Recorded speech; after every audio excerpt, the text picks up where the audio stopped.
Pro Football Weekly is breaking down the draft for every single team and giving them grades.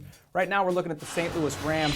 Well, a ton of picks they had in this draft and made a lot of interesting choices, if nothing else. A lot of talent, a lot of question marks, though. But in terms of their needs going in, how do you think they did in filling them?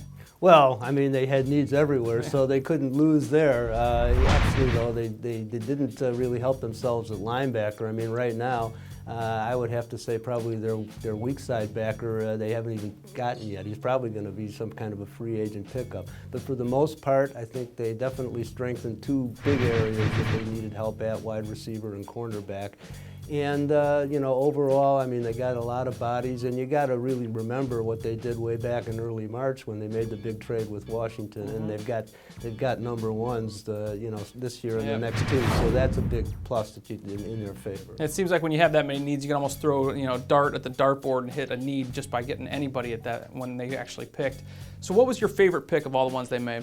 Well, he's a controversial pick, but I think Janoris Jenkins, the cornerback that they got at the top of the second round, is a top 10 overall talent. I think could have been the best cornerback available. I mean, he dominated in the SEC before he made the transfer. So I like Jenkins. I just hope he doesn't turn into Pac-Man Jones Jr. Yeah, Jeff Fisher's been experienced with that before. What is your least favorite pick the Rams made?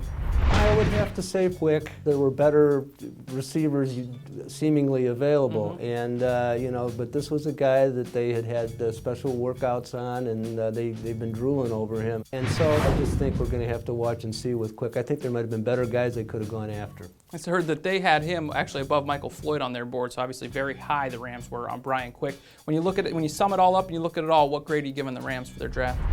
I'm going to give them a B because you have to remember getting the first round picks the next couple of years. So they've got to be definitely above average on that count alone. But you could also say a B for boom and bust because that's exactly what this draft is. I think if it pans out and some of these guys really take off and get their heads together and play the way they can, this could be a huge draft and a huge haul for the St. Louis Rams.